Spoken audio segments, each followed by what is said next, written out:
It's the KQ Morning Show, 92 KQRS. I'm Steve Gorman. This is the KQ Morning Show. Good morning. It is January 31st. That means it is the last day of January, and tomorrow's February 1st, and I have every intention of between now and tomorrow getting some sleep for the first time in a long time. My sleep deprivation month is coming to an end. I'm just going to jump right in. This excitement you hear, this energy, complete denial over the fact that I've had a bad week of sleep. Wow. Oh, that sucks. Just tossing and turning and thinking about, what is it that's haunting me? What's in my subconscious? And then figuring out what it is, but then never admitting it on the air. It's just a constant vicious cycle. On. How'd you sleep last night, Candace? Called edibles. I slept okay, but I had weird dreams because I had to take an ibuprofen PM. So those always give me Those are pretty powerful. Yeah, wow. And yeah. And if you slam a Coke right away after you... I can't even say it. An ibuprofen PM gives you weird dreams?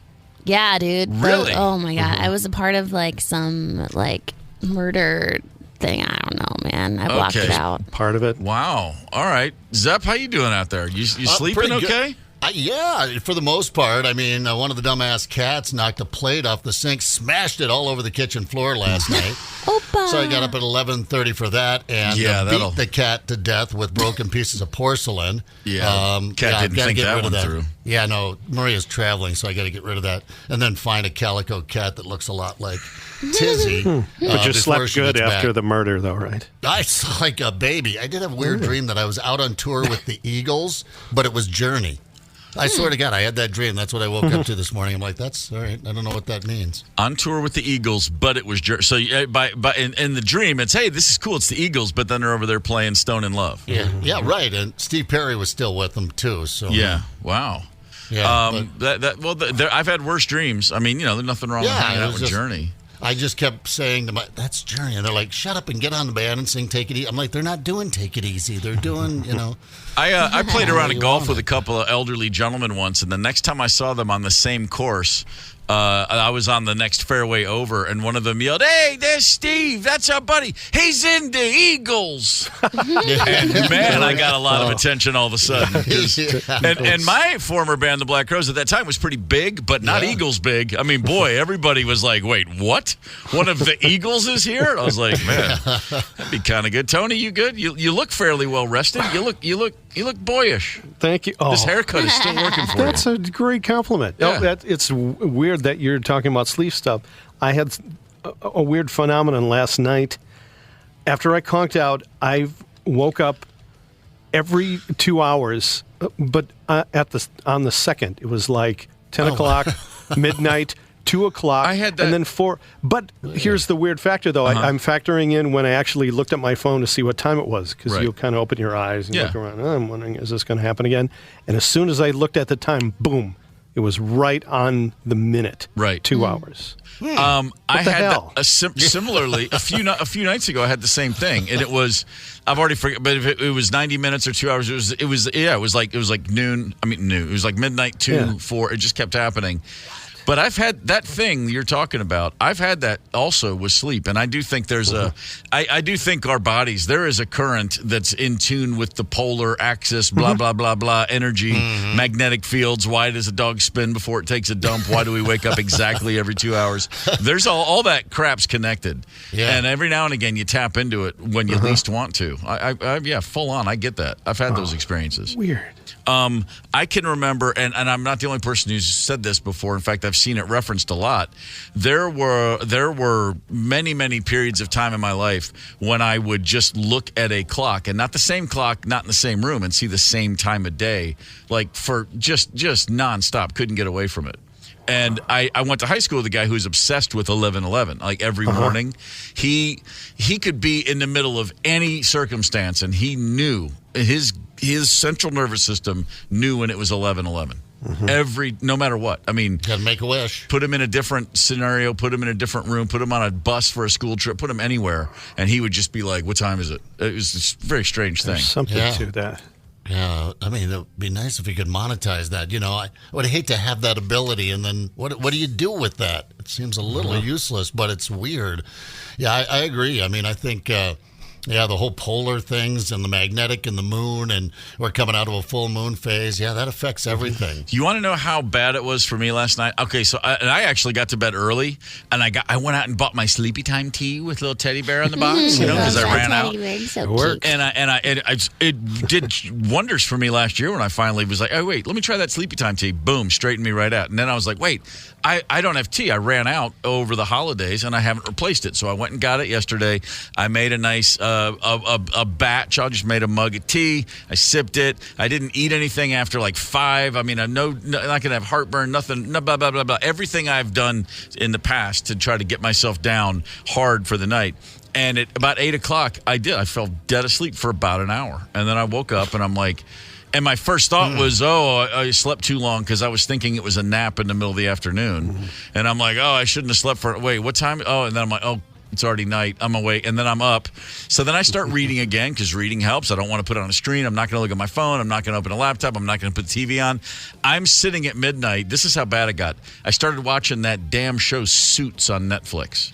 I used to watch Suits. I've never seen Meghan it. Markle? Yeah, exactly. Okay. The Meghan Markle show. And I'm like, I've seen one episode. I saw something the other day about it hit Netflix last year, and it's like the biggest show on Netflix all year was Suits, which, correct me if I'm wrong, is like 10. It started 10 years ago, so it's an old show. It did 8 seasons. Yeah, Something like that. Maybe not 10. Was she in every season, Meghan? I'm not making it about She's Meghan in the Markle. first That's all I season. really know about it. Yeah, because I saw a couple of the first season. I was like, she can act at that, what am I thinking of? That soap opera kind of mid-level acting range. She does a serviceable job, but I didn't see much of it. But yeah, so that had to be. God, she's been married to the Spare for God, it feels like 10 years now or something. It feels like that. I was, but that's what did the job because I started watching it and I thought to myself. Yeah, this is everybody's good. They've got the part, right away. It's the kind of show where you immediately understand every character. I'm sure there's some nuance later. There'll be a surprise here or there, a twist. And I'm watching. I'm like 30 minutes in, and I'm like, this is just such a good, not good show that it's the perfect. And then it knocked me right out. And I'm like, tonight at 7 p.m. today, I'm putting on Suits, man. That show that did the trick. Oh, yeah. It's cool. The pilot episode is one of the coolest things I've ever seen. Is it? The pilot for Suits is fantastic. Like episode 1 then, right? Yeah.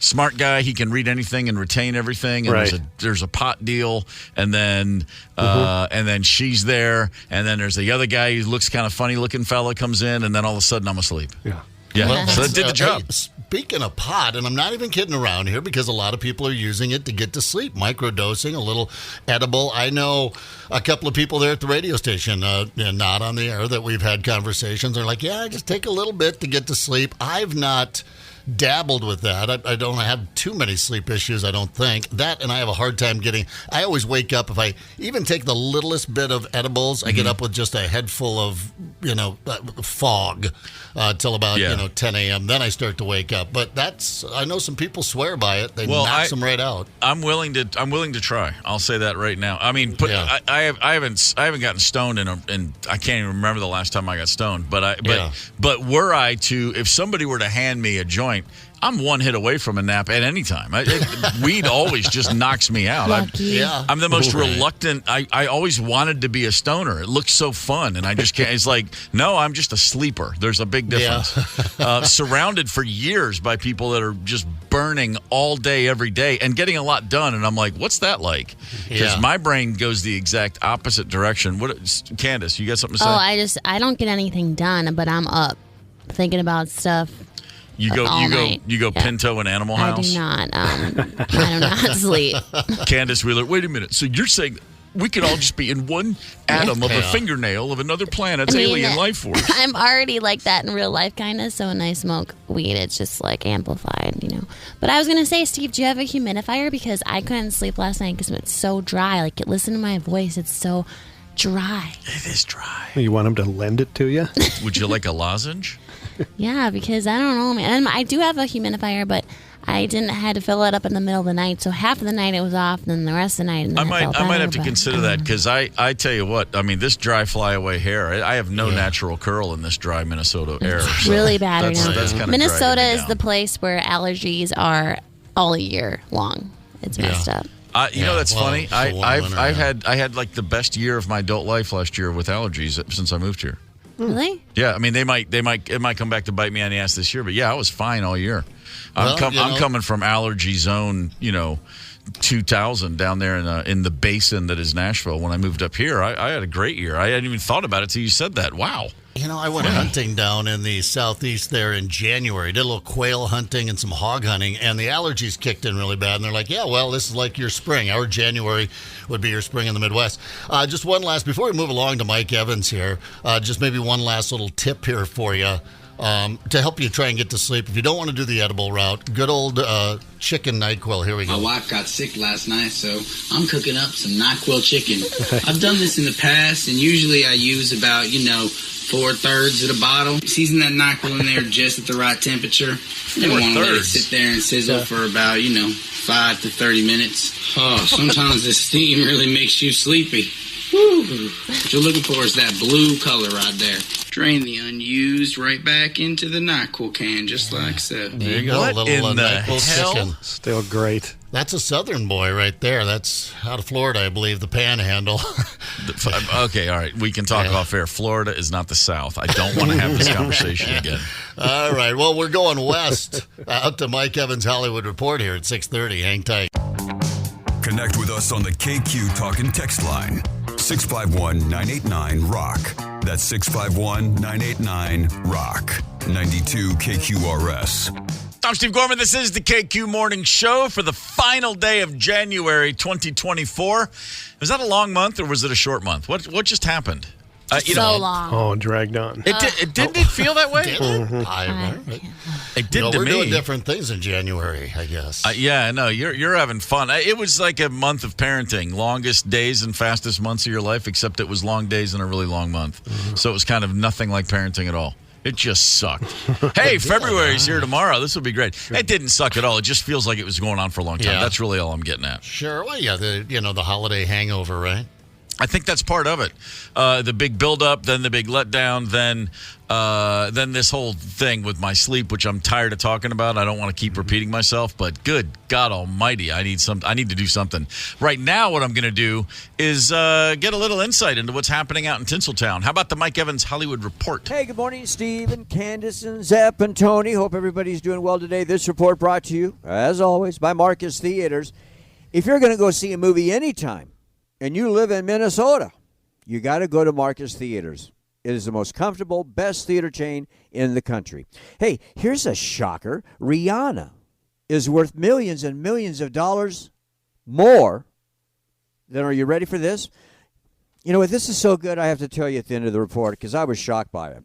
A very weird sports sidebar, television sports sidebar. Steve, check this out. Last Thursday night, the highly ranked LSU women played the South Carolina women in basketball on ESPN and drew a fabulous 1.56 million viewers. But at the same time, the Boston Celtics and Miami Heat on TNT, that drew 1.38 million viewers.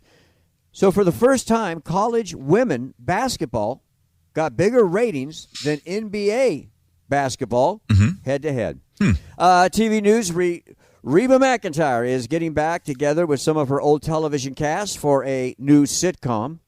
Ben Affleck and Matt Damon are re-teaming for a feature called Animals. It'll be a thriller on Netflix. They start shooting that in March. The two, Ben Affleck and Matt Damon, they had been feuding recently, but apparently have ironed it out. Oh, speaking of feuding, a new show called Feud is coming to FX tonight. And boy, a lot of stars. It's a series. Calista Flockhart, Diane Lane, Naomi Watts, and a lot more stars. Debuts tonight. Feud, supposed to be a huge, huge series. So, I found this fascinating. Rihanna has millions and millions more dollars, is worth millions and millions more dollars than Paul McCartney? She's I had shining to bright like a recheck that diamond. twice, but it's true. Rihanna has more money than Paul McCartney.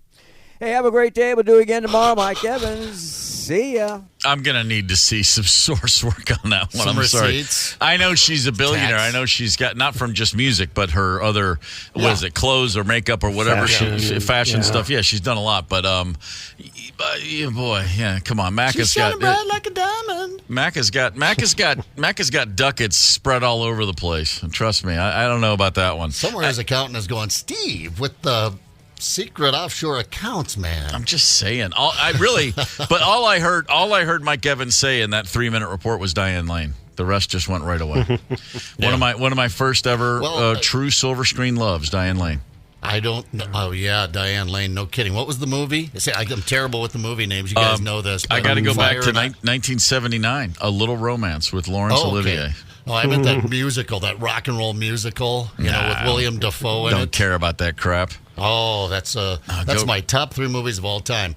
What about Unfaithful? Take me, whatever. Take me right back to Paris with Olivier and me in 9th grade. Oh, man. What, are you kidding? What? Never seen it? A Little Romance? Anybody? No. No. Long time ago. I kid you not. It's as delightful a film as you'll ever see. Ooh, you lost me at delightful. I know, didn't I? Just trying. Oh, no, it's fantastic.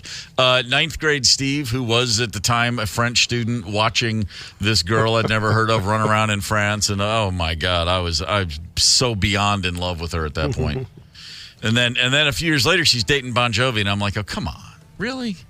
Come on. I think I'm thinking of someone else. Diane Lane. I'm going to Google her. Yeah, do what you can. Let's look back. It is January 31st. Several Super Bowls of note went down on this day. In 1988, the Washington Redskins destroyed the Denver Broncos. Fun game. At the end of the first quarter, Denver was up 10-0. And then Doug Williams, Redskins quarterback, threw for 5 touchdowns in the second quarter. I remember watching that just going, this is not what I was expecting. 340 yards, threw for 4 touchdowns in that quarter. They scored 5 in the quarter and absolutely blew them away. John Elway went 5 for 24 at one point, 1 touchdown, 3 interceptions. And Elway wore that like just a scourge, the scarlet letter, until he finally broke through years later. On the same day in 1993, I've shared the story of me drinking a case of Coors Light during the Super Bowl. That's the game that happened today. The Bills in their 3rd straight Super Bowl, and then they lost this time to the Dallas Cowboys 52-17. And it would have been 59 if one of the most famous Super Bowl plays ever hadn't happened.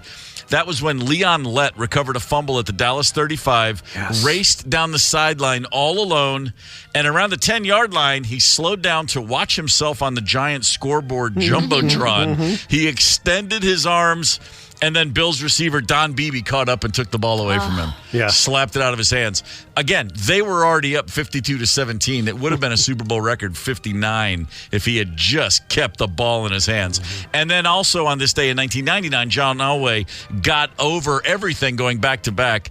Broncos over the Atlanta Falcons. It should have been, of course, the Vikings. That's the horrible year that they had every reason to believe they would be in the Super Bowl. The Falcons turned up. Their safety and team leader Eugene Robinson arrested the night before the Super Bowl in Miami for solicitation. It was an undercover cop, not a prostitute. He was the team leader. He was the team prayer leader. Of course. Boy, nothing throws off a team's preparation for the big game like one of their captains getting picked up for solicitation. Well, These things happen. It's the KQ Morning Show, 92 KQRS. Zep, Tony, Candace, and Steve Gorman are the KQ Morning Show, 92 KQRS. I'm Steve Gorman. This is the KQ Morning Show for Wednesday, January the 31st. Joan Jett loves rock and roll. You know what else Joan Jett loves? The Baltimore Orioles. She and I share an allegiance to that baseball team, and the Orioles are about to be sold. Owner John Angelo selling the team to a couple of equity fund billionaire guys. Also, they're all from Baltimore, too, thankfully. Cal Ripken's part of that new group. He's selling the team. And as an Orioles fan, I'm like, oh, that's cool, because then these new billionaire dudes will want to make a splash. They'll probably pay for some good talent. Mm-hmm. But then I realized, wait a minute, John Angelo's the owner of the team. He's a buddy of mine.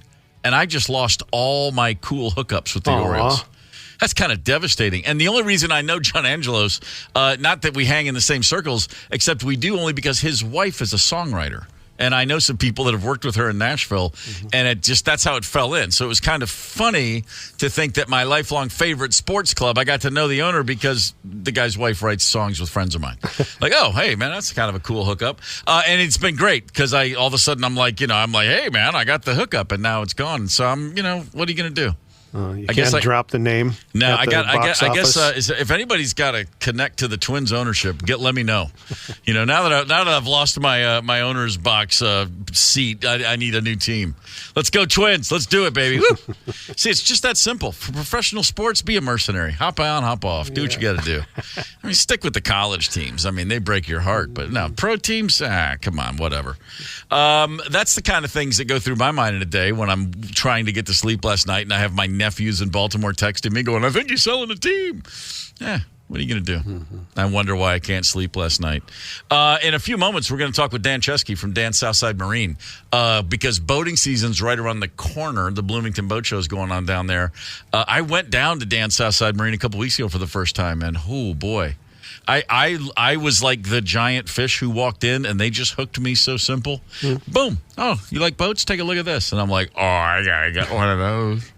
I think it's time I discover lake life. Like everybody said last year, it's all about lake life up here. And now I'm excited because now, it's just a little bit. They just whet that appetite. They just say, oh, check out this boat. Look at this boat. And suddenly I'm going, oh. You should kick some pontoons. Yeah. Oh, yeah, I'm a pontoon hoe. Man. Oh, yeah. I want the bow riders, but the pontoons are so I can't wait to get Dan on to talk about some of those. They do the premier pontoons, I believe, down there at Dan's Southside Marine. And I was up on Cross Lake this past summer, and I saw someone put one of those premier pontoons up on one pontoon. This isn't your granddaddy's pontoons anymore. They rip. These suckers, fast, They can throw a pontoon hoe like Candace right overboard. They're not puttering around. I love pontoon hoe. I love that. Wow. I know. I'm a pontoon hoe myself. I've got a friend with a pontoon. Yeah, hey, what are you guys doing this weekend? One of our sales gals, Mary Steen, you guys got a pontoon? Well, let's go floating around a little bit. But these suckers will... they'll pull a couple of tubes behind that pontoon and send you flying. I'm always kind of a bow rider myself, but I think I'd have to give a pontoon a good hard look. You buying a boat, Steve? Yeah. Again, when we got here last year, we were talking about the boat show last year, right when I got to town, and you guys were all saying like, "Oh man, wait till the summer, wait till the lake thing, wait till you get out on the water." And I didn't have much of a chance to do that last year. But boy, if I had just known what I was missing, I haven't been on a boat on a lake in a really long time. And I went down to Dan's, and then I went to the Minneapolis Boat Show. So I've had 2 times in the last month where I've just been walking around looking at boats and literally salivating. Like, I'm oddly full of saliva right now. I need to get out. I'm very excited about I'm very excited about this summer. I'm not going to say to you, I'm going to buy a boat this year. Yeah. But I'm going to say to you, I'm going to buy a boat. Before it's all said and done. If it's not this year, it'll just be next. I'm telling you, man. Dead serious. I grew up for different spells of my life. I've been, a lot of boating and then not so much boating. And now I think it's about to be a lot of boating again. Skipper Steve, it's going to happen. Oh, yeah, he's got to get the hat, man. That's the thing. It's just so freeing. And listen, I'm a motorcycle guy. I love all that stuff. Love looking at them. I can go to a motorcycle show. Got a big one coming up here in about a month and a half. Pretty stoked for the Donnie Smith Bike Show. Just staring at them, but there's nothing like getting out on them, especially the lake life. First of all, you just trip over the great boating lakes around here. You don't have to leave the metro, and you're on a dozen different lakes. But it's so freeing to get out there and just whip around. There's no lanes. There's no traffic out. Well, there is some traffic in the channel, stuff like that. But I mean, it's just a great getaway. And we morning show folks, I know I'm separating us from the listeners. You're not supposed to do this, but getting done with work at 10 o'clock in the morning, we're out there boating, man, when everyone else is, grinding their nose on the stone. So yeah, it's a good life, but it's, it comes with some stuff. Yeah, I'm ready to boat. I'm ready to golf. That's it. Yeah. That's the plan. Take the boat to the golf course. There's some lakes around here that have 2 golf courses on them. You can boat from golf course to golf course. I can boat to the links? Are you kidding me? Well, I mean, not from your pad, probably. No, not from my pad. But I mean, I can get on a boat and take it to a golf course. That's right. That's the good life. That's good living right there. Yeah. These are the kind of things, I'm gonna. I'm looking forward to a summer full of tough decisions like that. Where do I take the boat today, and which course do I golf? Right. Where does the Lego fit in? What's that? Got to squeeze in the Lego. The Lego? Sure. What does that mean? Boating and golf. You got enough thinking time to do Lego? your Lego? Sure. I don't even know what you're talking about. Thinking, you guys are talking boats and golf, and I'm thinking Yeah, Lego. he's thinking he's the dad. Yeah, right, exactly. Like, oh, that sounds nice. Why don't you guys with your kids all out of the fun house there. go out and go golfing and boating and ride your motorcycles? And yeah, you're going to be Sure. working on the big Lego project. Do a nice big pontoon boat in Legos. As I mentioned, I went by Dan's Southside Marine a couple weeks ago, and I hung out with Dan Chesky, who's now joining us on the horn. Dan, good morning, brother. Hey, how you doing? I'm good. to hear you guys. Yeah, it's great to have you on the show, Dan. Let me just start off here. Let me say off the bat. Well, okay, I come down a couple weeks ago for the first time to your shop, and I walk in, and I'm hoping to learn a few things, and then I walk out, and by God, I'm a boatman after an hour. Does it ever get? And then you know what? You surprised me even more. You showed up at the boat show. I know. I'm telling you, the hook is deep in the mouth. You are slowly getting reeled in, my friend. Does it ever get old watching knuckleheads like me salivate the first time they come in and check out all the boats in your joint? No, it is all good. It is all good. I mean, I'm telling you, That's man, what it's about. It was pretty exciting, and then to come down to the boat show as well, the Bloomington Boat Show going down at Dan's Southside Marine. You've got a whole lot of things to talk about this year that are pretty cool. First things first, the Premier Sun Station. We were just talking about these pontoons. Like Zepp said, these aren't your dad or your granddad's old school pontoons anymore.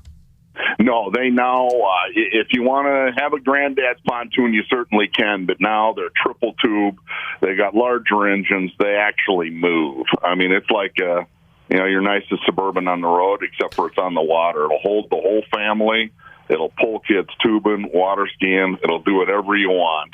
I saw Dan out up on Cross Lake, one of the premieres, I believe. It had a big premiere on the pontoon there. I could get a good look at it because I think they had one of the pontoons out of the water.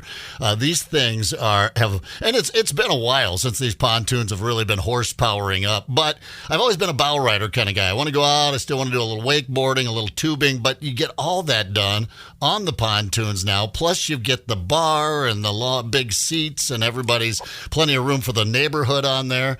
I don't know, man. I mean, it's when people walk in, is the pontoon just the boat for everybody now? I think it really is.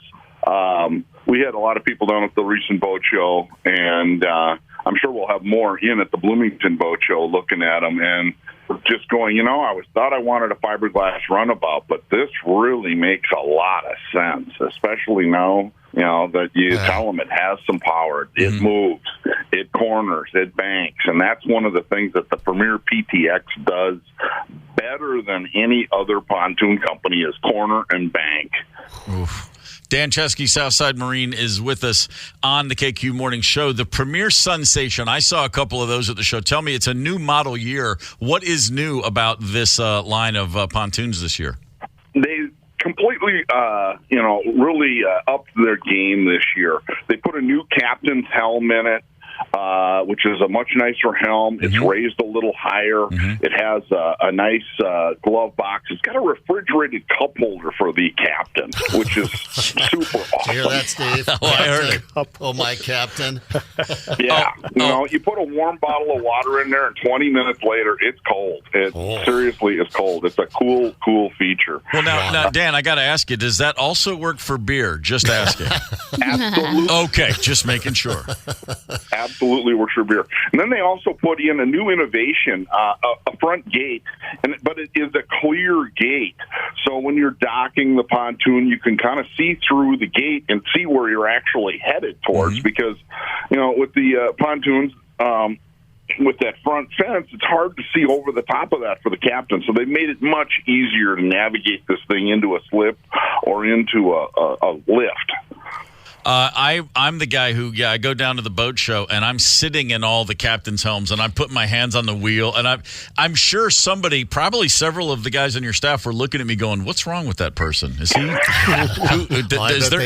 Is there a minder that has lost their ward? What's happening? But I was just so, I was so excited. They're all so beautiful and really comfortable, and all the various layouts. It's fascinating how many different ways you can set one of these things up. There are so many different floor plans. It's amazing. I mean, you can take one model and have about 30 different variations of it. It really is pretty customizable, for the most part. I mean, the factories are making enough floor plans where you can get just about whatever you're looking for. But really what I want to talk about today, any day is a great day when you have 10,000 lakes and 3 major rivers and, to buy a boat in Minnesota. But what makes this early preseason special is the boat shows, and we're kicking off that Bloomington Boat Show this month. It's going to be big. We're going to have some huge rebates, and the manufacturers make it that way. That's they pour all their heart and energy into these first few months of the year, throwing money at it, trying to get you to buy when there's usually snow on the ground. This year we're going to be blessed. One of the things you got to start thinking about too is if you're thinking about boat buying, because it is boat buying season, is we have no snow. We're going to have an early ice-off this year, I believe. It just has that feel that we're going to have open water by the end of March, probably, the way it's going. That's certainly something for people to think about. An extra month or two on the water sounds pretty good. Dan, you've partnered with Suzuki Marine this year, something called the 442 program. Explain that to us.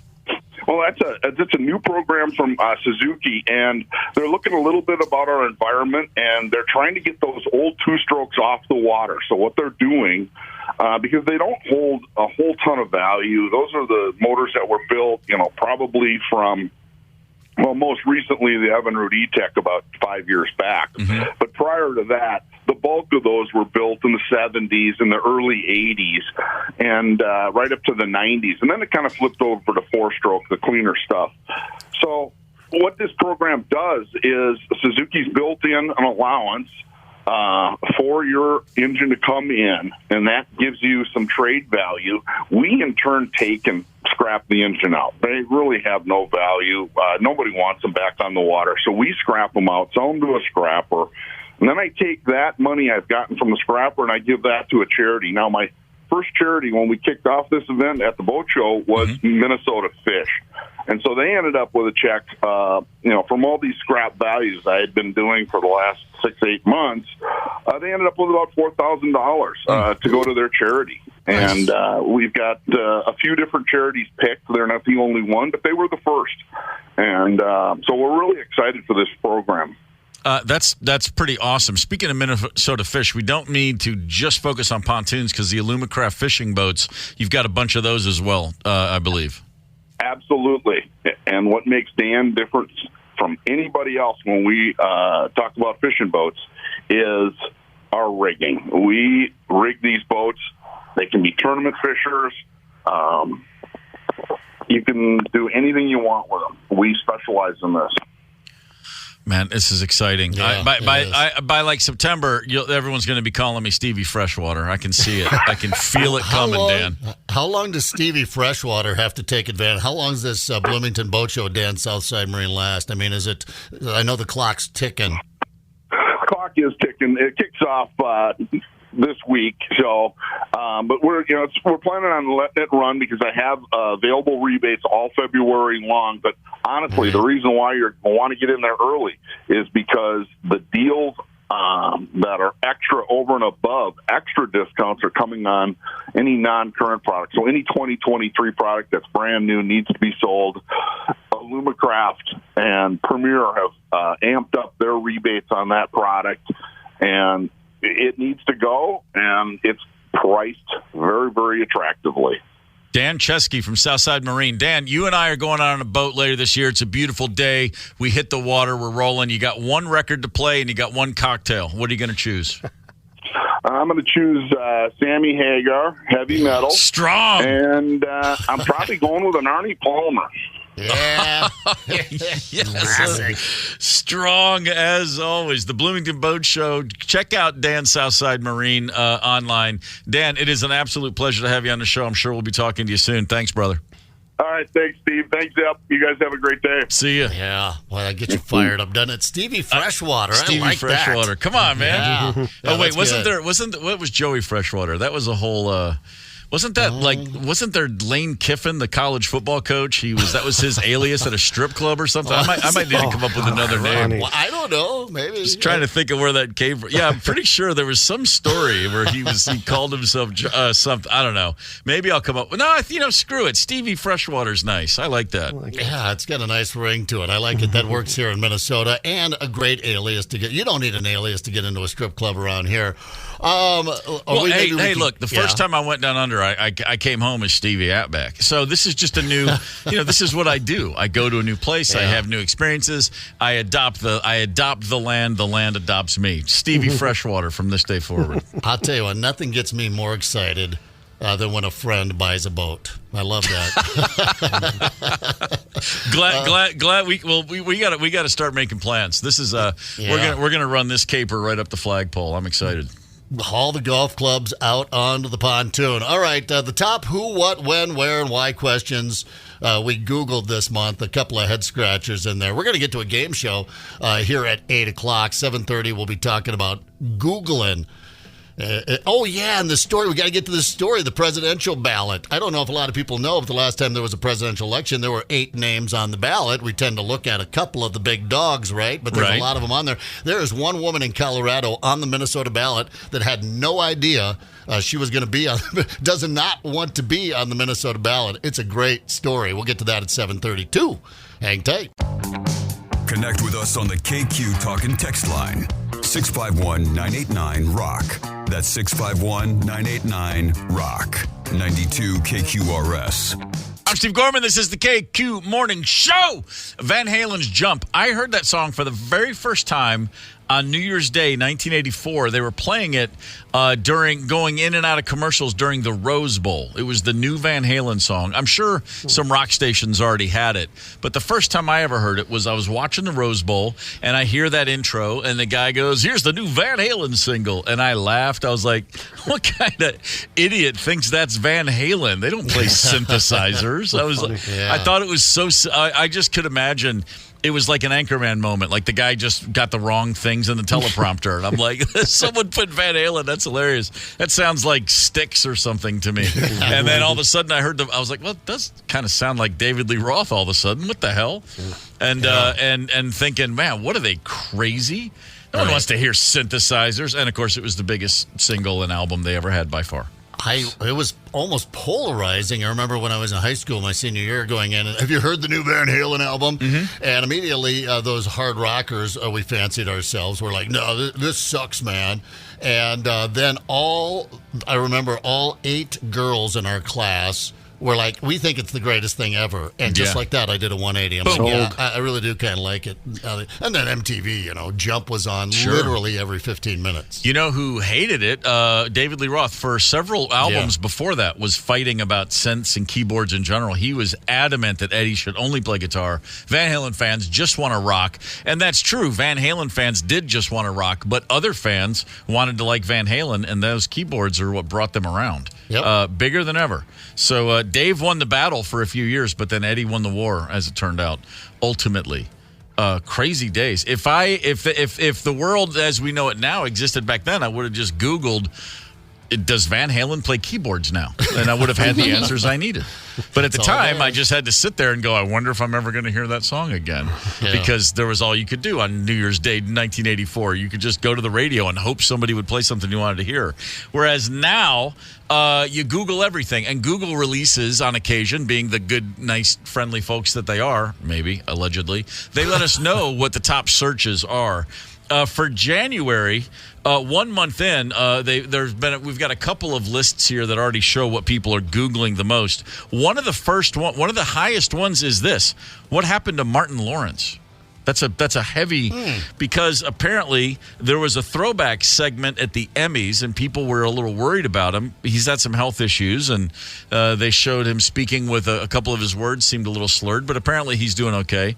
And yeah, if you haven't seen Martin Lawrence in a while and then you come across an old clip, you know how like on a Facebook or Instagram feed there's just little videos from days gone by? Man, anytime I see a clip of him from the You So Crazy stand-up special on HBO in like 93, that is still the funniest thing I've ever seen. I laugh just thinking about it. It was their Def Comedy Jam. I used to like the show Martin. Oh, Martin was it was a really good show. That was really funny. Another one a lot of people are searching is, where's Bill Belichick going? Which is just that was Bill Belichick Googling that. Yeah, exactly. But it is kind of weird to think, like, a lot of coaching jobs were just filled, and he's not one of them yet. Yeah. Although I imagine if you're interviewing for a new coach and you have all these assistants and coordinators and they come in and they're 38, 42, 44 years old, and they're like, well, I'm really excited to be here. I want to get in and I want to work with you, the general manager and the staff, and I want to build a culture that. And Belichick comes in and he's like, I don't know what you want me to say. I just want to coach a damn team. I just want to break down Shula's record. Give me the damn team. I'm not going to listen to a word you tell me. Apparently, that's what he's asking for is the team. That was the report anyway in Atlanta that they decided to go against Belichick because he wants complete control of the next team that he goes to. Yeah. Ain't going to happen. So on the list as of January 26th, just a few days ago, Google creates this list of the most searched questions. They filter through 25 plus billion keywords. I mean, they just go through so many things. The number one search so far this year on Google, the top search is this. What time is it? What? Seriously. You're on a device Why would that has a clock. Yeah. Is there a device that you can Google that doesn't tell you the time? I always Google that on daylight savings time just to be sure. Okay. Maybe it's some existential search question. Right. Time to look in the mirror. Yeah. Time is it really? What if that's what Google said? Yeah, kind of like a Chicago thing there. Does anybody really know what time it is? Time to address that tapping on your shoulder that your subconscious has been trying to get you to notice for decades. Right. Man. The other thing all of our devices have is a GPS now. They always know where we're at and why we're there and when we're there. So I see number 4 or number 5 on this Google list for the month of January. Where am I? Is that existential too?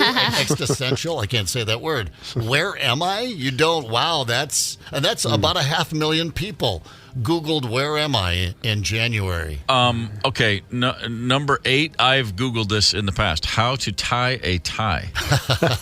Because I went so long with it, and I wore ties all the time. I used to wear them on stage. And then at some point, probably shortly after we had our first child, because then all of a sudden, like, I'm not putting on a tie. I'm going to get vomit all over it if I do. At some point, I stopped tying ties. And I, there was a time in my life when it dawned on me, like, the only time I ever really wear a suit or have to look nice, it's a wedding or a funeral. And in between, I don't care. There's no event that's going to force me into something like this. But at some point, we were going to a funeral probably 10 years ago, and my son and I are going to wear ties. And I said, yeah, let me show you how this works. And then I looked at him. I go, hang on a minute. And I walked out of the room and I went and pulled up a YouTube and I watched a guy tie a tie. And as soon as I saw it, I remembered it. But if I hadn't watched that, I put the tie around. I mean, I held it and I was like, I totally forget what to do here. Yeah, that makes sense. A really bizarre thing. So I'm glad to know I'm not the only guy that can't remember those sort of things. No. What year is it? I guess in January, maybe, but still. Really? You don't. It's numerical, right? You just add one. Right. Okay. It's an ascending thing. Every year it goes up one. Just never goes back the other way. Always goes forward. Yeah. It's like the rows on an airplane. Every time I'm sitting on a plane, I watch people. They stop at every. Is that stop 12? at every one? And then my God! What's that one say? That says 13. The next one says 14. Oh my God! And I just sit there every time, going, just God, look at the boarding pass once. guesstimate, well, I'm in 23, it's going to be a few steps. Just go a little further before you stop and look again. I'm always behind the guy who checks every aisle, and I'm just like, oh my God, please let me get to my seat. Just want to kind of hip check him, right? The last time I was on, there was a lady, and I'm sitting on the aisle, 16. Got myself a good row there. Number 16, right? Yeah. And she comes walking up, and she's 16. I said, yeah. And she goes, are you sure? I said, oh, yeah, I don't know. So I do that thing. I don't know. I'm going to have sleepwalking through the whole process. Yeah, I'm 16. She goes, because it's really kind of in the middle of the rows. I'm like, all right, she goes, and then she starts counting from the. I'm like, no, it's 16. Come on in. Yeah. Unfortunately, you have to sit next to me. I wish it wasn't 16, but it is. But she wasn't completely lined up, I guess, with the chair. You know how they revamped those planes over the years. I see a lot of people here Googling, in the top 20 anyway, how to deactivate Facebook, how to delete Facebook, how to delete Instagram. That's a January thing. That's it. Yeah, I had it with the social media. People always rebelling. I don't know if they did it or not, but people are curious about it. Yep. Every golfer has Googled this one. What time is sunset? You're just trying to get how many holes can I get in? Yeah. What song is this? I just realized. I remember years ago. What's the app that tells you what song you're listening? Shazam. Oh, I love Shazam. SoundHound. And I had that app in my phone, Shazam. And then after a while, I realized I never used that. I delete it. And then I was with somebody last year, and they just said, hey, Siri, what song is this? Shazam's automatically in your iPhone. I didn't know that. Yeah, that's cool. I was so excited. I used it like 9 times that day. Every TV commercial. It's in there. Just incidental music on. It's incidental music. By the way, I just said that. My phone just lit up. It's now listening to every word I'm saying because I said the words, hey, Siri. And there it goes again. But I was watching TV, and every song that plays in the background for a while, I'd like, what song is this? I was just so fascinated. It was like a kid getting his first. I got the training wheels off again, and now, of course, I'm like, I don't care what song it is. If I don't already know it, I don't have time. I have Googled this many times. How long to boil an egg? I cannot retain the information how to do a hard-boiled egg. I have to look it up every time. Let's be honest. How often do you boil an egg in a year? Couple, 3-4 times. Sure. Yeah, you like the hard-boiled eggs. I'll get excited about like my own version of a chef salad. That's always what it is. I'm going to make a big salad, and I'm like, oh man, 1 hard-boiled egg, maybe even 2 would be awesome on this. Then I think, I'm going to take the time. I'm going to do this. God, I haven't boiled an egg, since the girls were coloring them for Easter, probably. I don't get around to that, but I am the guy that will go out and get it. And in the ramen, you get the egg in the ramen. See, there's always a reason. Thing. You can just get the prepackaged hard-boiled eggs now. Get a little bag. I would never. They're not as good. There's something about that. It's really, really gross to me. It ain't right. No, it's not right. I got to see that water boiling. I gotta pull that egg out and act like I know what I'm doing. Yeah. Obviously. We need some more natural things in our diet, I think. See here in the top 30, Candace, Googling, why is my poop green and what causes diarrhea? Oh, I Google bodily fluids all the time. Really?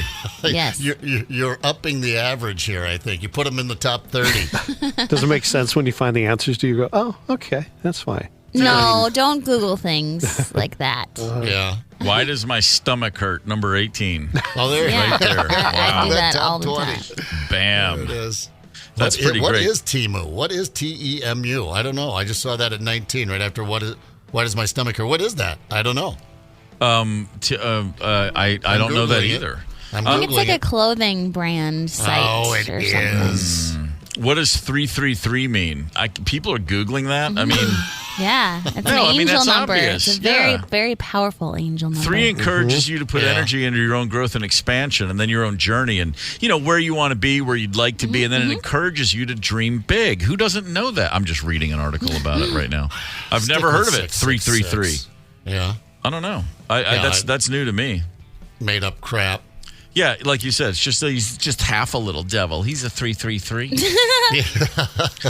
How long do cats live is on there. And by the way, I guarantee that was me. 90% of those are not like, I hope he lives forever. It's like, oh my God, how long do I have to put up with this animal? How long do cats live? Longer. They live a long time, it turns out. Much longer than dogs on average. Okay, I don't believe number 48 at all. When is Father's Day? Please. No one's asking. Yeah, no one's asking. No one cares. When is Mother's Day, I could see it. Father's Day. How about this one? Okay, I mean, I guess we could probably make sense of why people are Googling this. Who died today? I guess if you saw like a headline or, it's a great, or you see a quote, it's a great loss or something, and instead of just clicking on that link, you go to Google and write who died today. Interesting. You mentioned his name yesterday, and this is how you mentioned it. Of course, it was his birthday. You went, Gene Hackman. You just said that. You just kind of blurted it out there and then left the dramatic pause, and I went, oh, my God, Gene Hackman died. Yeah. He's 94, and he's out there writing plays and stuff. And so you were, for a moment, you were a living Denzel GIF of the relief. And every Twitter, every time someone thinks someone's dead, they post that thing where he's like, they do. The relief of Denzel. Hey, you can catch up with Steve Gorman in the KQ Morning Show podcast. We have a lot of great interviews. We have a great comedian coming on the show today. We give away tickets. We do a lot of fun stuff here. Anywhere you get podcasts, anytime you want. The KQ Morning Show podcast, sponsored by Devani's Pizza and Hot Hoagies. Damn straight it is. It's the KQ Morning Show, 92 KQRS. Zep, Tony, Candace, and Steve Gorman are the KQ Morning Show, 92 KQRS. I'm Steve Gorman. This is the KQ Morning Show. It's Wednesday. Why did I almost say it's Saturday? Oh, it's Wednesday, January the 31st. In about 30 minutes, a very funny man is going to be on the show with us here in studio. He's a comedian of note. Looking forward to talking with him. I'm just completely spacing on his name. I'm just Robert Burrell. Right, literally, that is such a brain fart. I'm staring at his name, and I'm going. I'm just watching a bit during a commercial break. The guy's hilarious. He's going to be with us, and I'm looking very forward to that. Zep, you just mentioned a great story out of Colorado. There's a woman named Crystal Gable. That's a name, Crystal Gable. And let me see if I got this right. She's a marijuana activist, correct? Yes, that's right. She's belongs to a Facebook group, cannabis activist of whatever, Colorado. The legal marijuana now party. Okay, there it is. It's a registered party, like the Green Party, So they're registered. They have their own primaries, and we're in the primary season for the big presidential run here. So they're having one of those. But she is in fact on the ballot in the Minnesota primary. Without her consent. There's a little news story here about it. Do you have a Google alert for your name? Perhaps it's an act of vanity. Maybe if you're in the public eye, it's a good way to know if people are writing nutty things about you. It can also tell you if you happen to be running for president and don't know it. The Associated Press says that happened to a Coloradan named Crystal Gable, who learned from a Google alert that she's on the ballot for president in Minnesota, running for the Legal Marijuana Now Party. The Cannabis Party told the Minneapolis Star-Tribune that Gable was in their Facebook group, and they thought that she was cool with being their candidate for president. She was not, in fact, cool with it, but it's too late now, because she's on the ballot in Minnesota. Come on, man, lighten up. Crystal. I thought, what do you think, what's her greatest qualification? She'd be cool with it. Yeah, man. Of course she'd be cool with it. It's Gabe's. Nothing like just walking right into a stereotype. Marijuana, we thought she'd be cool with it, man. Yeah. That's pretty fantastic. Yeah, she's on there. She's asking people not to vote for her, which, means she's going to get even more votes than if she had asked people not to vote for her. Just... because that's... Of course. How the pothead works. That's what I'd be thinking. She says that we all have a common law right not to be forced to be candidates. By the way, no one's forcing you to be a candidate. It's just a name on a piece of paper. You can just not say one word about it ever again, and nobody will even know you were there. Yeah, correct me if I'm wrong. If she literally didn't let anyone... If she found out and then just never lifted a finger to find out how it happened or ever told anyone about it, she's in Colorado, she's on the ballot in Minnesota. Nobody in Minnesota would ever have a clue as to who she is. But now, by God, to your points up, I'm thinking about casting my vote for her. That's how she might imagine if she gets swept into office just the entire time. I do not want to be your president. Yeah. I mean, that would be... what's left? We've had enough nutty things happen in elections. It's a hell of a slogan. Crystal Gable, she's cool with it. Put her in there. not. And then just run that. That's her political ad. Do not vote for me. All right, she's totally getting my vote. Hey man, you laughed earlier, but earlier in the show, I christened myself Stevie Freshwater because I'm all about lake life now. Second year in Minnesota, I'm going to be laking and laking and laking. So Stevie Freshwater's campaign is probably going to launch pretty soon too. There's got to be enough. There's going to be a groundswell for that. You know what I mean? Like he's cool with it, but I do need a good slogan. I'm thinking about this one: a chicken in every pot. A bag of pot in every pontoon. What do you think? Stevie Freshwater and Crystal Gable. And going on the boating theme, I can borrow Tip a Canoe. Tip a Canoe and Steven Tyler, too, because we play the rock music. How about sandals in January? That's all. Hey, man, don't make fun of me for my sandals in January. You're a Minnesotan now, and that proves it. I'm working on that. It's going to be my country song. And she said she wore sandals in January, and that's how I knew he was a real man. Come on in. The water's fresh. That's another slogan. Fresh. Yeah, how about this? Read my lips. Ice cold beer. Yeah. Just trying to think of presidential slogans over the years. That's how I'm striking out at Read My Lips and Tip a Canoe and Tyler, too. I should probably pay more attention to these things. Well, I don't know, man. It's I don't think you have to. Have you paid attention to politics lately? That's a very good point. It doesn't take a lot of effort. That's a very good point. But if you guys, I'm just going to say it. If you guys want to put me on the ballot, I'll have no choice but to whip out a campaign speech or two or three, and we'll have fun. I know we got to come up with our own party. That's the trick. Because guess what? I Googled it. How to get Stevie Freshwater on the ballot. And it turns out, you really need that political party thing. And that, there's like a whole bunch of steps. They lost me after the first step. When I saw there was like 10 steps, I was like, boo, I'm out. I actually founded a political party in 1991, but the only problem was it was in Ireland. It was called the GLF, which sounded like an Irish faction of some sort of offshoot. The GLF and it was an acronym. It stands for the Guinness Leadfoot, which I experienced after drinking about 6 or 8 pints of Guinness before getting up to walk to the bathroom. And I discovered what I then called the Guinness Leadfoot because I felt totally normal till I tried to walk across a bar. And I was like, oh, wow, hey, those 6 or 8 or 10 pints added up real fast. Go figure. Moving a little slowly, wobbly, but boy, that first Guinness in Dublin's pretty special. So we can work it out. All right, stay tuned. The Stevie Freshwater for 24. I don't know. I'm feeling like we may have stumbled upon our first great quest of the year. All right. Well, I mean, I think we're all up to it. And by that, I mean, do we know anyone that can help out with this? We need a rally. I'm just thinking that come on, there's 4 of us. Who else do we need? We got Tony, but you can be the campaign manager. I'm out. I can't get involved in this. No? It's going to ruin my image. All right, fair enough. Well, I mean, I as a running partner, Zepp, just the idea that Zepp, and then that's when we finally play off all the Zeppelin stuff right there. You know what I mean? Oh, that would be cool. Boom. I was kind of thinking I would be like the deep guy that would do break into the other headquarters and, start social media rumors about people. I'm going to go against you, Steve. What you're gonna run against me? Yeah. That's not cool at all. Why? Well, Wow, you're harshing his buzz. Yeah. Wow. Party over. Zepp, you're going to be you want to be the Chuck Colson of this whole thing. Yes. Yeah. Or who's the other? G. Gordon Liddy. G. Gordon Liddy. I've got. You know what? I'm willing to shave off the beard and just go with the mustache. I'm not going bald for it, but I can go Liddy. Imagine that. I'm thinking Zepp's a great VP candidate, and he's like, no, I'm solely on Black Ops. Yeah, for sure. So these are the kind of decisions I gotta face in a day. When do I announce my candidacy, and what party do I throw my hat in the ring for?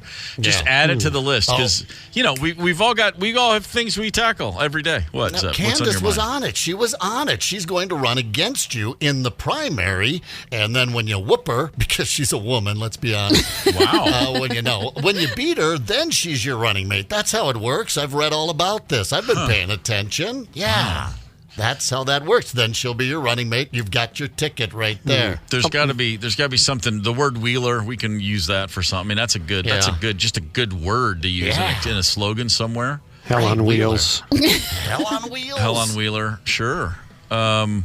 wheel your face, steal your face. I don't know. We'll come up with something rock oriented. But so okay, add it to the list. We've got decisions to make, people. We've got a campaign to organize and run. Right. But by the way, and what I'm getting at is there are other decisions. Top 10 decisions in a new poll we struggle with every day. Number 1 is what to eat. Is that something we're struggling with on a daily basis around here? Only when there's Yes. no food. Do you ever wake up and that's like the first thing you think of? Yes. What else do you think of? Yeah. I mean, it's like I just, can I eat before I pee is the only Yeah. question, or do I have to get the piss out of the way first? I started in with the breakfast burrito right out of the sack this morning. I pretty much eat whatever's just if I wake up and I'm hungry, it's a question of it doesn't. I don't even think about what the food on the plate or in the bowl is going to be. I think about how easy is it to get to the plate or the bowl. That's all I care, because I love granola. I like scrambled eggs. I like everything in between. I don't really care what it is. Just what is the easiest thing to get to me right now. Yeah. Yesterday morning, leftover Chick-fil-A. That's what I had. Yeah, I generally don't sweat it as far as, the things that go into what do I want to eat. It's really just about availability and time management. I don't struggle with what to watch on TV. I maybe I have at some point in my life. This is number 2 on the list. If I decide I want to just watch TV, I already mentioned, like last night, I put on that show Suits just because I was desperate to fall asleep, and I figured maybe this will be numbing enough, and it worked. It put me out. But I just opened up Netflix and it was just there, and I just clicked on it. Like, I was like, I don't care ultimately what it's going to be.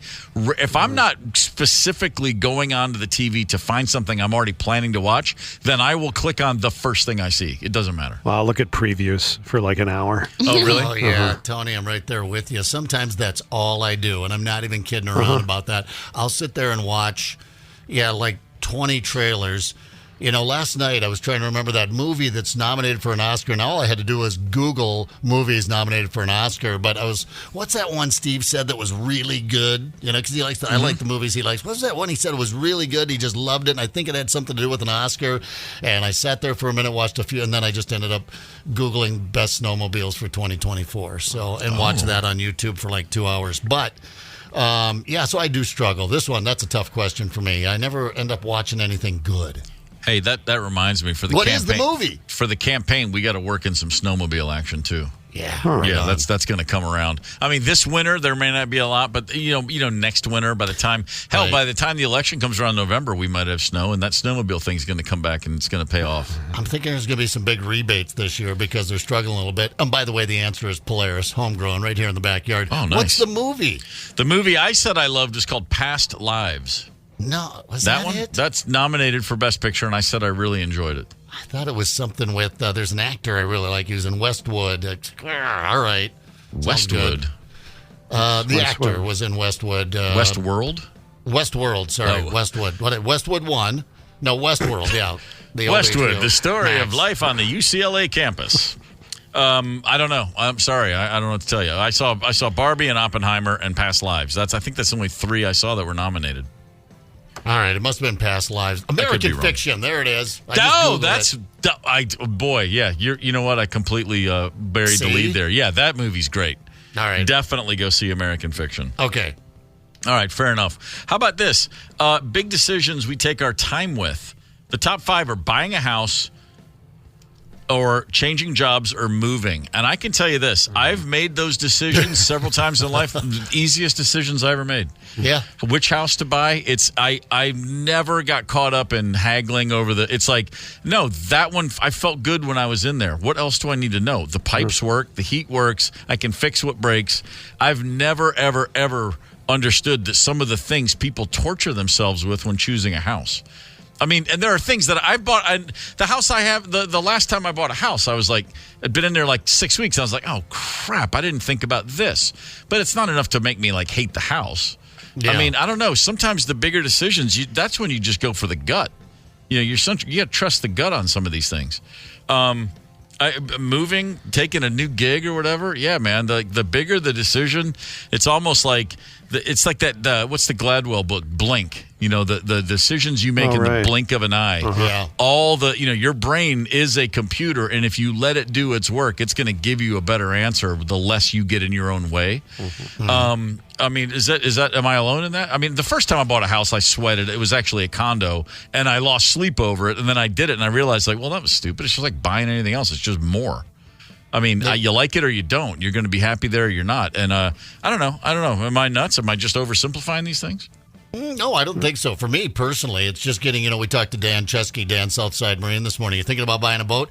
Go to somebody that knows what they're talking about. If I was buying a house, John Schuster, I mean, you go with the people, and I'm not just kissing clients' asses, but they do owe me some money for that, I believe. No, but I'm just saying, you go with people that you know and trust or tried and true, and then, it's the 5-second rule. There's something out there called the 5-second rule.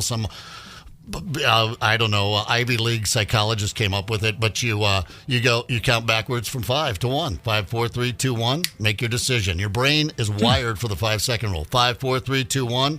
Decision. And why do you have to go backwards? Because that's what the psychiatrist said. I don't know. Ask her. I just read about it. I guarantee 5, 4, 3, 2, 1. Because she said so. That psychiatrist spent, I guarantee you, hours going, is it 7 seconds or 5? Yeah. Maybe it's 9, but it's got to be an odd number. Even numbers make people too comfortable. It's got to be an odd number. It has to be a prime number. Yeah. We can't have guarantee it was not a 5-second decision Blast to come up with off. the 5-second decision. Yeah. Right. Jeez. Agreed. All right. Fair enough. All right. Sounds good. Robert Burrell, professional comedian, in studio this morning, coming to town. We're very excited. That's at 9 o'clock. Hang tight. Connect with us on the KQ Talk and Text line. 651-989-ROCK. That's 651-989-ROCK. 92 KQRS. I'm Steve Gorman. This is the KQ Morning Show for Wednesday, January the 31st. Here's something kind of cool that's happening in Vegas. Check this out. Fontainebleau. How do you say it? Fontainebleau. I don't know. Fontainebleau, Las Vegas. It's the newest luxury resort and casino on the Las Vegas Strip. And we would love to send you there for the big game weekend. One winner will score a trip for 2 to Las Vegas. That includes airfare, a 2-night stay at Fontainebleau, Las Vegas, $150 credit you can spend at one of their 36 restaurants and bars. 2 tickets to the Fontainebleau, Las Vegas big game viewing party at the Blue Live Theater. Check it out. If you want to get a chance to win, all you got to do is text the national keyword DICE, D-I-C-E, to 95819. Right now, enter for your chance to win. Get on that. On Saturday, February 10th, that's a little over a week from now, 2 shows at the Running Aces Casino, the Laugh Your Ace Off Comedy Club. Robert Burrell will be headlining those 2 shows, and he is with us in studio now. Robert, good morning. I'm sorry to have you here at this godforsaken hour. Yeah, my ace has been up for a while now, prepping for this. Very nice. Yeah. I like it. You come in, you introduce yourself, you do some push-ups, a couple of calisthenics. Look at you get the blood flowing. Absolutely. I take my radio interviews very seriously. It's a very important thing. Do you braid your own hair? That's some serious work you've done. I do. No, I've always had kind of the flow hair, and then I don't really, the closest I get to a product is just putting a hat on every once in a while to rein it in a little bit, but yeah. Okay, I'm sorry that you don't have braids in your hair. I don't want to steer people too wrong here. I'm just imagining I try not to appropriate too much culture at one time. It's an important thing. Exactly, yeah. You are from way up north. What's the town you're from? Absolutely. War Road. War Road. Yeah. Hockey Day was there, all over my feed. Yep. Hockey Day. So when people in War Road talk about, remember when Robert was here, it's because you were just ripping it up on the ice. You were a hockey legend. I was correct? a hockey, I would refuse to wear a helmet. I wouldn't put a helmet on this hair. Attaboy. And they made an exception for me. Nice. I think my sophomore year, I scored, I believe, 812 goals, which I've been told by people that are more familiar with hockey than I, even though I played, that is a lot. So seriously, how does a kid grow up in War Road and get out without having played hockey? Like, what was that a difficult difficult thing? Was it the equivalent of taking a stand, or was it cool that you were No, like, it wasn't. really not Yeah, for it me? wasn't a political thing. It wasn't like sure. I disagreed with I don't know, Clinton bombing Bosnia or something. It was like, well, then I will not play hockey. It wasn't like, no, Bosnia never called me. Well, whatever. We all know what he said. I'm not going to say it again. I don't want to appropriate too much culture at one time. But Sure. look for up the Muhammad Ali, Vietnam. Yeah, just know that that's where I was going with it. But no, it was they sort of try to push the hockey lifestyle on you at a young age. And I remember we would spend probably 2 weeks of every school year in Fayette on the ice. And if you couldn't skate, which I couldn't, they gave you this bent metal walker type thing. And then, so I got like an early taste of being an elderly person, just on the ice, terrified I was going to fall. I had like boots on, like a hobo, and I'm just clinging to this bent bar for dear life as all the kids are skating around me, and I'm just like, hey, slow down, and you're going to hurt yourself. And then I'm like, so from that point on, I'm like, I don't want to do hockey. At some point, somebody and an older guy in the arena and the rink did say, "I hope that kid can sing or tell a joke." Yeah. Or you got to fish for walleye up there. Yeah. I decided to play for 1 year, and that was the year I scored 832 goals or whatever. But then I quickly hung it up. I love a man who hits it and quits it. Exactly. You know what I mean? Exactly. How much more do I have to prove to you people? My work here is done. Exactly. Yep. As I mentioned, you'll be working at the Running Aces Casino Saturday, February the 10th. A couple of shows up there at the Laugh Your Ace Off Comedy Club. Growing up, so when did you leave War Road? Was it for college? Was it later? What was the plan? How did you get from there to here? It was I went south on 71. Yeah, so Keep I it did simple. exactly. Yeah, I did. I graduated, and then I went to Bemidji State University. Go Beavers! And then from there, I kept going south to down here, and I'd always wanted to do stand-up and comedy and stuff. And then I was actually able to do it down here and haven't stopped. Yeah. Nice. It's working out for you. So far, yeah. So far, so good. 2 shows are Running Aces, baby. That's right. Yeah. You got a website and everything. I do. That's not a lot of comics have websites these days. So was it so at what point did you start thinking to yourself, like, yeah, I think that's kind of what I want to do? I mean, teenager, even before that, were you always the class clown kind of making people laugh? Yeah, guy? I think so. Or if I wasn't, I was the one making the class clown laugh a little bit because I mean, sometimes the class clown wasn't exactly the most clever kid. He was just like loud and obnoxious and stuff like that. And so like I could have I throw like a little snide remark or something and then he'd laugh or whatever. And then I got more of the class. And then by high school, it was just like I'd get like 5 minutes at the start or whatever because the teacher was like, okay, just get it out of your system. Oh, really? No, it's not like I would stand up and do like monologues. Yeah. But I was, whatever, like, again, because I was really into comedians, so just like news of the day kind of thing or whatever almost, because I'd watch like Letterman and Leno and those guys. Sure. And so I think what happened was around maybe 8th or 9th grade, I did play football. And I crack jokes and make the team laugh and stuff. And then there was one day I just got rocked, and then I was like, you know what, football, I don't know. Like this is laughing hurts less, even when trying to make people laugh hurts less, even when they don't, than when I'm literally hurt and get leveled and Yeah, bombing's one thing. Exactly. Getting steamrolled is a whole other thing. Yeah, for sure. Okay, now I'm going to go back a little bit. I'm looking at a map right now. War Road, you said you're right up there by Canada. Boy, you're right up there by Canada. Oh, yeah. Yeah, if you went to a pretty decent house party in War Road back then, there was a chance you would just wake up in Canada. Oh, no kidding. That was always, Mm-hmm. Right on. So how far from Winnipeg? Was that the closest big city? I would imagine probably like 2 hours, maybe hour and a half, something like that. I don't know offhand, but I took a few excursions to Winnipeg. Yeah. Mm-hmm. Yeah, right on. Well, I mean, and there's a lot of funny Canadians up there. I imagine there's probably a good comedy scene in Winnipeg. I mean, Yeah, I haven't done I've done Calgary. I just came back from Calgary last week, and that's a fun scene. I would imagine. they just have such a storied comedy tradition. Sure. I mean, certainly through sketch with SCTV, Martin Short, Eugene Levy, John Candy, those guys. But then stand up too. I think there's some pretty. I think Jim Carrey's from Canada, and he is. Yeah, yeah. Norm Macdonald, Canadian. There you go. Yeah, one of the greats of all time. Yeah, for sure.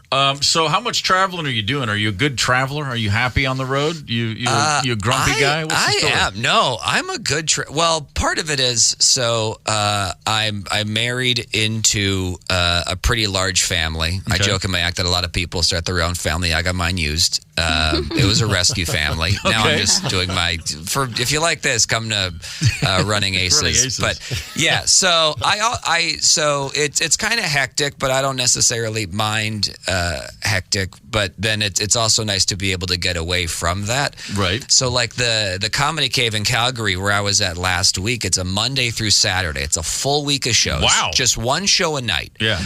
But because I talked to some comics who are like, I blow my brains out. Like, I can't do that. And I embrace it. I bring books. I sleep in. I watch whatever movies I want to watch that my wife doesn't, because it's, depressing as all get out. But yeah. Are we talking about kids, grandkids? What's the story with this used family? Both. She's a grandma, so I talk about being a step grandpa. Hot so that's grandma. the easy. Thank you. Yes, hot grandma. Definitely. Yeah. Wow. Yep. Okay. I mean, you can look me up on my social media. You'll see some pics. What's the? I keep trying to get her to do an OnlyFans, and she, I'm not quite there yet, but hopefully. I'll get you off the road. Yeah. Wow. That will get me off the road. I can see stepdad in you. I can't see step granddad though. That's a lot. That's a stretch. Well, I'm also not wearing my denim jacket right now. I feel like that also. Yeah. But that helps solidify. Yeah. A little jean jacket, definitely more stepdad vibes. But yeah. Okay, so you're a kid in War Road. Were you a big fan of music? Is it like high school too? Were you like a lot of bands or art? What were you listening to? Not really. It was more comedy, I think. Really? Yeah, because it was the local radio station was just all country, and it was like 90s country, 2000s country or whatever. And then so really it was just whatever my dad was. There was like a lot of classic rock. So like all those kind of like AC/DC, Kiss, all that kind of stuff. But like nothing like really contemporary or like really registered with me, because it wasn't. It was just background noise, I guess. It wasn't like a passion for me. Like I'd turn it on as I would work out or write or do something like that. Yeah. So it wasn't.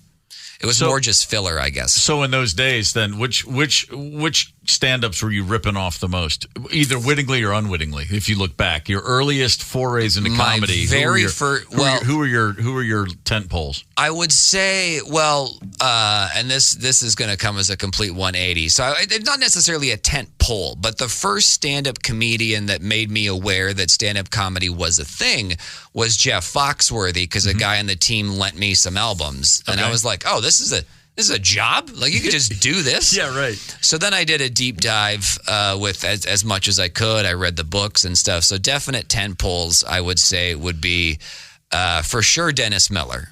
I think anyone who watches me and stuff, there's definitely a joke writing influence for sure. I think as I perform more and more, like delivery, timing and stuff, I've developed my own, but the same kind of style. I love the current event topical stuff, news of the day. Bill Maher, Jon Stewart, Norm Macdonald, like you said. So that's as far as legends go. Sure. And then for comics working right now that are pretty big names or doing their thing, Chad Daniels, Bent Washburn, Sean Patton. Yeah, with musicians, I mean, and I being one myself, everybody I know, you grow up as a kid and you see the people on TV. You see the Beatles or you see Earth, Wind, and Fire, and you think, well, how do you do that? It doesn't even make sense.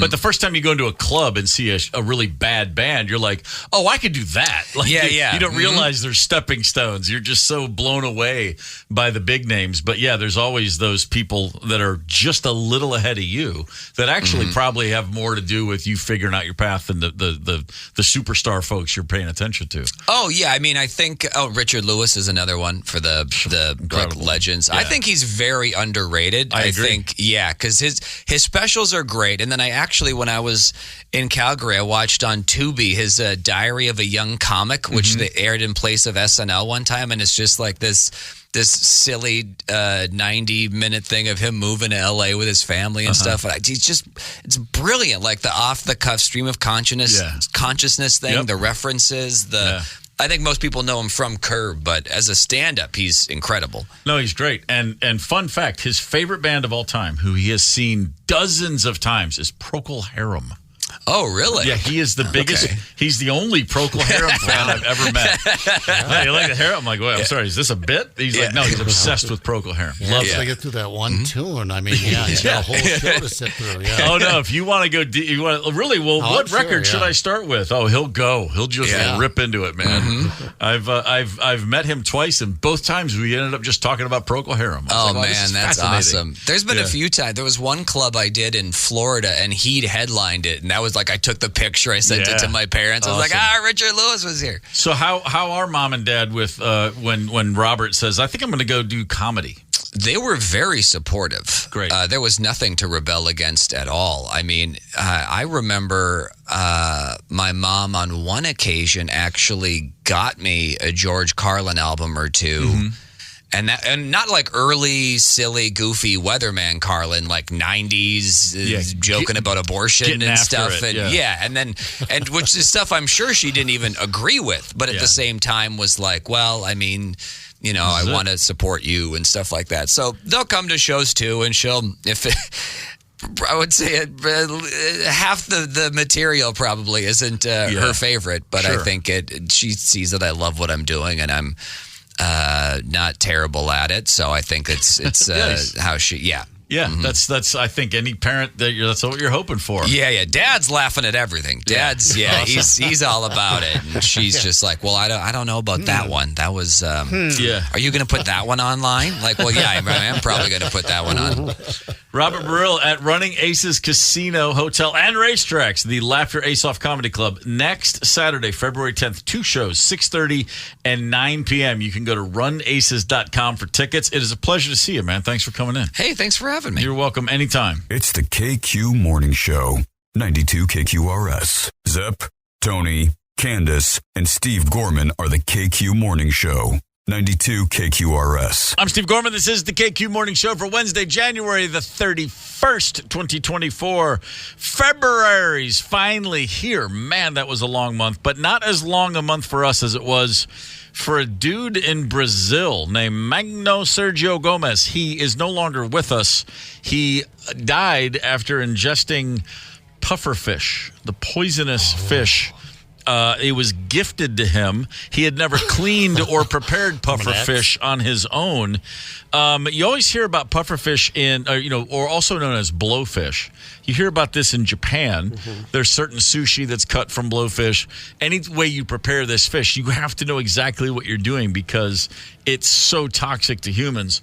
Well, this fella got a big chunk of pufferfish apparently right before the holidays, and he gutted the fish with a friend, removed its liver, boiled it, ate it with some lemon juice, and within an hour, he was a mess. Lips started going numb, started feeling dizzy a lot. Went to the hospital, was there for like a month, literally, and then finally expired. Couldn't they have sent him a Whitman sampler or beef and cheese log? You'd think that would be the thing, a salted caramel log from Stuckey's, anything. That's why I wonder if this came from an ex or something like that. Did he know it was a puffer fish? You know, I knew a young man going through the whole sushi school thing in Minneapolis, and I brought that up. I was like, yeah, right. And he goes, no, we don't do puffer fish. You know, that doesn't come. He goes, but you have to be a sushi chef making about 6 figures or more to even go near that stuff. Yeah. But, I mean, you can't DIY it on YouTube. And what do I got to cut here? Just a little off the tetrodotoxin. That's what it's called, what the pufferfish has. And an extremely potent poison that originates in the liver and gonads of pufferfish. Check this out. It's used by the blowfish to deter predators 1,000 times deadlier than cyanide. Wow. with no known antidote. So when you ingest in large quantities, the transmission of signals from nerves to muscles becomes screwed up, and then you get paralyzed. In Japan, it's used. There is if you have just a trace amount, you get a little bit of a buzz from it. And that's why people enjoy it. All right. Okay. But by trace amount, I mean literally like the tiniest little amount, and then you get a little tingling like, yeah. Oof, boy. Call me crazy. Yeah, I think I'm going to go with the bluefin toro. Give me something fatty off the belly, and then make it a bottle of sake. That'll get the job done. Yeah. Keep your blowfish. I don't know that. Of course, I haven't had the buzz, but I was wondering. I thought, why even take the chance? But that's why. I don't know. Maybe you're on a date and you want to do something dangerous. Really spice up the mood. Would you do? Would then you have do that? sex Would you in take the public. chance? I don't know. I like trying weird things, and I'm ready to die. What? Where did this just go? I already met Robbie It's been a long Krieger. month, hasn't it? No, I'm just I'm ready to die. Give me the puffer No, I'm just saying gonads. some of that stuff, is intriguing, like to do something dangerous. Yeah. Yeah, it's called smoke a cigarette. Yeah, I can take you bungee jumping if you'd like. Shoplift. Oh, no, that's where I draw my limit. Oh, my No God. bungee jumping. Have you bungee jumped? No. All right. Well, bungee jumping, we'll put some puffer gonads on a little plate, and then you go down there, and it's called tagging, and you like that. And Put it on a Ritz. Candace, if you're looking for thrills, check this out, okay? There's a 60-year-old woman in New Hampshire. Maybe you should hang out with her a little bit more. She was thrown into a garbage truck. And it was compacted. You know how every few blocks they have that thing that just smushes it all down? She went through 4 different compacting cycles. She fell into a dumpster while taking out her trash. Amazingly enough, outside of her apartment, she's trying to throw out the trash, falls into the dumpster. She got stuck in there. And then the garbage truck comes. They don't look in the dumpster. They just put those giant fork arms on it, lift the dumpster. Yeah. It goes up, it goes back, boom, dumped into the truck. It drives off, and then it just starts compacting as it does. It went 4 times through the crunch cycle before he saw the woman, the garbage man. There's an internal camera, I guess, for this very thing, just to make sure. And finally he noticed, I think there's a woman back there after 4 times being crushed. She must have just gotten like a soft pocket of garbage. This is the fire chief that responded, and I believe one of his coworkers. It's alarming because you don't really think it's true. You don't think it really happens. They came pick ours up over here, and he heard screaming and stuff like that. So we thought, something really bad was out there happening. Yeah, definitely never. Nothing but raccoons, maybe little critters in there. That'll spook you, but never a person in there. I talked to the driver. He seemed to be okay. It's not the first time this has happened to him. That was definitely one for the books. Not the first. What? You heard that? I've seen it all. I can't imagine. Although I did one time when I was a kid, walking home from school, probably first or second grade, with my brother Doug, and we passed a house. We live in a neighborhood where houses were still under construction a lot, and we called them house being built, like all one word. Oh, you don't go near the house being built. Like my dad's whole thing was, you stay. That's a construction zone, and we just wanted to go in there and climb the stairs, and see the, it's just the shell of a little house that's been framed up, and that's a natural place for a curious kid to go. But we were on strict don't go near house being built orders, but we defied those on a regular basis. And we're walking home from school, and we see a site, and there's a bulldozer, like a front loader bulldozer there, no one nearby. And I'm like, oh, that's cool. I'm going to play on the bulldozer. And my brother just keeps going home. He leaves me. It's just down the street from our house. I curled up in the bucket, the digger, scooper on the front of the bulldozer. What do you call that thing? The basket? It's just the bucket. The bucket. Yeah. I curled up in there and took a nap. Just fell dead asleep. Uh-oh. And I woke up when the bulldozer was turned on. True story. And the guy knew I was in there because I jumped up and he was laughing. He's just a construction worker. Saw a kid curled up like a little Bambi deer. I was just sitting there, I'm sitting in there probably thinking about like G.I. Joe stuff. And then all of a sudden I'm like, And that thing started shaking, and he turned that engine on, and I jumped up and jumped out. And in my mind, I was like, oh, my God, I almost died. But the guy was laughing at me. He totally did that just to freak me out. Sure. I love the fact that your brother just trucked it on home. I want to hear Mom later on when she finds out that if something had happened. So you left Steve at a construction site, house being built. Just with in the neighborhood. Just down the road. What could possibly go wrong? Well, like I said, it was all okay. There were plenty of other moments along the way where someone turned their back and I'd see that's a good idea. Next thing you know, I've got something goes horribly awry. For the most part, was looked after by my brothers, but they, some things slipped through the cracks. Sure, you must have been so content and at peace to be joyful enough to curl up and take a nappy. I was always sleeping on at home. The construction bucket. I was a happy napper always. Yeah. To this day, I still am. Yeah. There's a nap in my immediate future right now. Just talking about it, I'm starting to feel a little bit like, hey. I could curl up in a bulldozer basket right now. I'd be more than happy to. As a matter of fact, now that I think about it, now that I put a little bit more thought into that, you know what? As long as we're having fun looking back, let's do it for real. I'll tell you what, it's January 31st. There's been a lot of Super Bowls played on this day, a few of note. The first one was in 1988 when Washington destroyed Denver. Redskins over the Broncos 42-10. The funny part about that game is at one point it was 10-0 Denver, and then they gave up 42 unanswered points. 35 of those in the second quarter. Doug Williams threw for 4 touchdowns, handed off for a run for another. He had the biggest game of his career, the first black quarterback to ever play in and then especially win a Super Bowl. First black quarterback to ever be the MVP of the Super Bowl.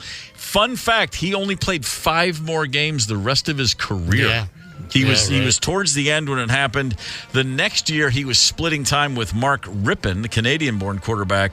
Lost the job to him early in '89. Rippon went on to help the Skins win another Super Bowl in '92. He had a fine career. And then also, Mark Rippon, if memory serves, one of the most famous injured himself moments. He headbutted the goalpost in celebration and hurt his neck. He had something, one of those freak accidents, I think. Now it's just occurring to me. I should have looked it up ahead of time, but it just hit me. On the same day in 1993, the Dallas Cowboys destroyed the Buffalo Bills 52-17. It would have been 59-17 had Leon Lett not showboated his fumble recovery. Leon Lett was racing down the sideline as much as a guy as big as Leon Lett could race. Got about 10 yards from the Super Bowl, about to score a touchdown that would give the Cowboys their 58th point, and he stuck the ball out in celebration, and a receiver for the Bills had caught up to him. Don Beebe knocked the ball out of his hand. One of the great gaffes in Super Bowl history. Again, they were already up by 1 billion points. It just would have made it even more embarrassing, so probably a good thing that they only had 52 points.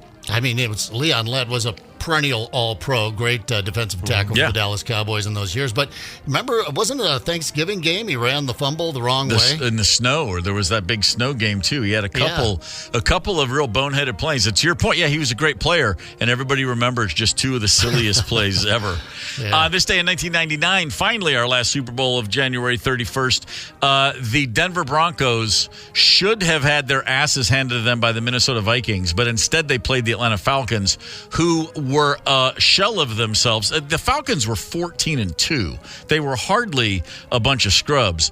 That was a good football team, but they were not good on that day as they were rattled by their defensive captain Eugene Robinson's arrest the night before for solicitation. My man was out cruising looking for a prostitute the night before the Super Bowl and then apologized and said he'd never done anything like that. And it was funny because my wife is the person who said, what kind of athlete decides on the night before the biggest game of their life for the first time to go find a hooker? She's like, that's not that fun. And I was like, hey, you're right. He would never do that for the first time. Dirty bird. Dirty birds indeed. Get the KQ Morning Show podcast wherever you listen. 92 KQRS.